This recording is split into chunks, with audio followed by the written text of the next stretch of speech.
भाई साहब मुद्दे यहाँ पे देखिए गरीबी है, महंगाई है, किसानों की समस्याएं हैं और हमारी बहन कुमारी मायावती जी का जो है कार्यकाल जिस तरह से रहा है उन्होंने हमेशा करके दिखाया है।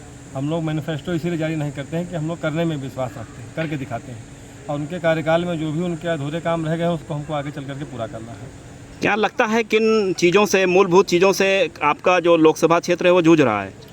हमारे यहाँ भाई साहब एक तो अभी कन्वीनियंस की ही सुविधा नहीं है, कन्वीनियंस नहीं है लोगों के पास में। जैसे कि ट्रेन से अगर जाना है किसी को, लोग दिल्ली जाते हैं, पंजाब जाते हैं, लोग दूर दूर कमाने धमाने के लिए जाते हैं, कोई ट्रेन हमारे यहाँ से बन कर नहीं जाती है। सब ट्रेनें लगभग बिहार से बन करके आती हैं, यहाँ पे एकदम भर करके आती हैं, लोग किसी तरह से एकदम जानवर की तरह ठस के जाते हैं।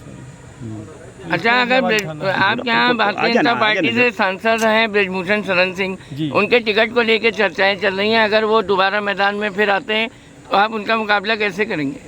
हम अपनी पार्टी के संबल पे, हमारे पार्टी के नेताओं ने जो हमको ताकत दिया है उसके आधार पर हम अपनी बात को कहेंगे, हम अपनी लड़ाई लड़ेंगे। हमें नहीं मतलब है कि कौन हमारे सामने है, चाहे कोई भी हो। नहीं तो क्या लगता है जो टिकट में इतना देरी हुई है उसके पीछे की क्या वजह मानी जाए?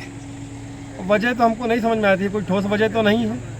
नहीं, आपके भी, आप लोग ने भी इतना देर से देर में प्रत्याशी अपना दिया है, क्या वजह ऐसा है कि जैसे निर्वाचन आयोग ने इस बार इतना लंबी निर्वाचन प्रक्रिया ही कर दी कि सभी दलों को लगा कि अभी बहुत समय है, तो जहाँ जहाँ चुनाव नज़दीक आते गए वहाँ के प्रत्याशी लोगों ने घोषित किए और वहाँ पे चुनाव होते गए। उसके बाद में जो अगले चरण में जहाँ चुनाव होना है फिर वहाँ वर्किंग की गई। इसके अलावा कोई कारण नहीं। बी फार्म मिल गया, दाखिल हो गया और हमारा सारा पूरा फार्म चेक किया गया, सारा फार्म सही है। इधर देखा गया बीएसपी सुप्रीमो ने जो भाजपा के खिलाफ संघर्ष करना चाहिए था जी, वो अपने कमरे में बैठे रहे, संघर्ष करने के लिए सड़क पे नहीं निकले। इस प्रकार से तो बाहर कैसे जो मतदाता हैं बसपा की तरफ आकृष्ट हो? संघर्ष आप ये कह रहे हैं तो ये बात नहीं मानने योग्य है। संघर्ष देखिए करने के कई तरीके होते हैं। हमेशा जैसे एक होता है कि एक मर्यादित संघर्ष होता है, होता है कि सड़क पर एकदम उतर के लाठी डंडे खाना, मारना पीटना, लोगों को बसें तोड़ना या पब्लिक प्रॉपर्टी को नुकसान पहुंचाना, वो हमारे यहाँ बसपा ने नहीं किया। अनुशासित रहे हम लोग।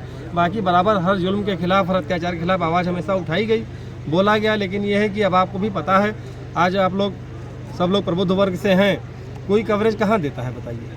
विपक्ष को किसी ने कवरेज दिया है? हर जगह पर सारी शक्ति, सारे नियम हम ही लोगों के लिए लागू होते हैं। कल 10 मिनट पहले आने के बावजूद भी हमारा नामांकन पत्र जो है दाखिल नहीं करने दिया गया, वापस किया गया। तो ये अगर क्या भाजपा का कोई आता तो क्या वापस किया जाता? आपको लगता है तो क्या प्रशासन भेदभाव कर रहा है? 100% कर रहा है। क्या माना जाए, बसपा का ग्राफ जो है लगातार जिस प्रकार से गिरा है, उसमें आप टक्कर दे पाएंगे? बसपा का ग्राफ देखिए, किसी पार्टी का ग्राफ किसी समय में कांग्रेस ने बहुत लंबे समय तक शासन किया, उसके बाद में गिरा, फिर 10 साल मनमोहन सिंह जी प्रधानमंत्री रहे, उसके बाद में ये तो चलता रहता है। आज हमारी पार्टी का ग्राफ बहुत तेज़ी से बढ़ रहा है, बहुत तेज़ी से मतदाता आकर्षित हैं। हमारा बेस वोट कभी हमसे नहीं खिसका, ये गर्व की बात है। राष्ट्रीय पार्टी का दर्जा हमारा हमेशा मेंटेन रहा। आज जितने लोगों को हमारे बाद में या हमारे पहले राष्ट्रीय पार्टी का दर्जा मिला था उनका ख़त्म हो चुका है। हम बचे ही कितने लोग राष्ट्रीय पार्टी के लोग हैं? 3 ही 4 लोग तो बचे हैं, बाकी है ही कौन? आकाश आनंद जो कि राष्ट्रीय महासचिव हैं जी, उनके आने से उन्होंने कहा है कि जो भाजपा है वो आतंकवादी पार्टी है। ये गलत कहा गया, गलत तरीके से बताया गया है। आतंकवादी उन्होंने नहीं कहा है। आतंकवादी उनके आने से अच्छा पांडे जी, अभी आपने कहा कि प्रशासन नहीं करने दिया, क्या एक लाइन में बताइए क्या दिक्कत आ रही है? अगर हम सत्ता पक्ष के होते, हमारा कहना यह है कि 10 मिनट पहले आने के बावजूद हमको अंदर नहीं आने दिया गया। यदि सत्ता पक्ष के होते तो जरूर आने दिया गया होता। इतनी सी बात है, भेदभाव तो होता ही है। अच्छा, आनंद ने जो कहा है बाबरी मस्जिद को लेकर कि हमें खुशी मिलती बनती है अयोध्या में, कैसे देखते हैं इस मुद्दे को आप?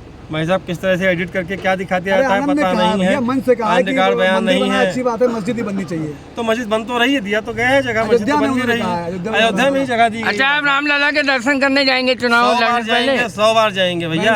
हर हर महादेव। नहीं तो क्या लगता है कि प्रदेश में बसपा का क्या माहौल है? बसपा का ग्राफ बहुत तेजी से बढ़ रहा है। हमने आपसे बताया कि हमारा जो मूल मतदाता था कभी हमसे अलग नहीं हुआ। अन्य मतदाता हमसे जुड़ जाएंगे तो हम निश्चित ही कई जगह पे सीट निकालेंगे। अच्छा पांडे जी, ये बताइए, किसी भी व्यक्ति का नाम आ रहा है अगर भारतीय जनता पार्टी से, भले ही फेक आ रहा हो, तो वो तुरंत बयान जारी कर दे रहा है कि हम नहीं लड़ रहे हैं कैसरगंज से। आप इतनी हिम्मत करके लड़ रहे हैं, इतनी हिम्मत कहाँ से आई? भाजपा देखिए, ऐसा है कि जो भाजपा के माननीय सांसद जी हैं हम उनका टिकट थोड़ी काट रहे हैं। वो कभी निर्विरोध निर्वाचित हुए ही नहीं। अन्य दलों को प्रत्याशी ना मिलते होंगे, यही तो होगा। भाजपा के पास और दूसरा प्रत्याशी नहीं होगा, वो निर्दलीय तो कभी निर्वाचित नहीं हुए। नहीं तो क्या लगता है कि ब्रजभूषण को ही टिकट मिलेगा? आपको भी लग रहा है मिलना चाहिए उनको टिकट। मिलेगा क्यों नहीं मिलेगा? वो लड़े, अच्छा लड़े। चुनौती कौन है आपके सामने? हाँ, आपके सामने चुनौती निश्चित भारतीय जनता पार्टी, जो भी प्रत्याशी आएगा। किसी एक को टारगेट करना ठीक नहीं। चुनौती है कि भारतीय जनता पार्टी? भारतीय जनता पार्टी। अच्छा, कैसरगंज में क्या सिंबल चुनौती? अच्छा, अगर उनको टिकट मिला ब्रजभूषण सिंह को तो आपकी सीधी लड़ाई होगी उनसे? भाजपा से हमारी सीधी लड़ाई है, बसपा हर जगह भाजपा नहीं तो भाजपा से लड़ाई है, ब्रजभूषण सिंह से नहीं है, प्रत्याशी विशेष से कोई लड़ाई नहीं है, कोई लड़ाई नहीं कोई है। लड़ाई नहीं प्रत्याशी विशेष से। कुछ लोग कहते हैं वो किसी भी दल से लड़े चुनाव जीतेंगे। हो सकता है, लोग कहते हो, अपनी अपनी भविष्यवाणी है लोगों की, अपने गणित है। चलिए, आप मंडल में 4 सीटें हैं, 4 में कितनी सीटें पर आप अपना कैमरा हम सब लोग जी जान लड़ा करके बहुजन समाज पार्टी को 4 सीटें जिताने के लिए मेहनत कर रहे हैं। इसके अतिरिक्त किसी भी तरीके के चुनावी गणित पे या भविष्यवाणी पे हम लोगों का कोई विश्वास नहीं। अच्छा, बसपा पे आरोप लगता रहा है कि भाजपा के एजेंट के रूप में काम करती रही है, और आप ब्रजभूषण सिंह के लिए कह रहे हैं कि उनको टिकट मिले, तो कहीं आपके साथ भी तो ऐसा कुछ नहीं है? देखिए, हमने ये नहीं कहा कि जो है बी टीम के रूप में हम उनसे काम कर रहे हैं या कोई भी कर रहा है। ब्रजभूषण सिंह को टिकट मिले या न मिले, हम उनका टिकट ना कटवाने वाले हैं ना दिलाने वाले हैं। बड़े नेता हैं, टिकट उनको मिलना चाहिए, इतने दिनों सांसद हैं। आखिर उन्होंने ही, भारतीय जनता पार्टी अगर उनसे खुश है तो पर टिकट दे देना चाहिए था, और अगर नाराज है तो इसीलिए तो नहीं दे रही है। तो उनके काम, अगर टिकट नहीं मिलता है तो इसका मतलब उनके काम अच्छे नहीं थे, पार्टी को नहीं पसंद आए, उसमें हमारे कहने के लिए बचता ही क्या है। और नेताजी ने खुद कई बार जो है पार्टी की आलोचना की, कार्य की आलोचना की, बाढ़ में कहा कि ऐसी व्यवस्था कभी देखी ही नहीं गई, उसी की वजह से तो उनको आज टिकट नहीं मिल रहा है। तो सही कहा था उन्होंने कि गलत कहा बिल्कुल था? सही कहा था, इतनी भारी व्यवस्था थी कि किसान। तो आप नेताजी के बयान से इत्तेफाक रखते हैं? बिल्कुल इत्तेफाक रखते हैं, उन्होंने सरकार के खिलाफ कहा था, बिल्कुल सही कहा था। ठीक।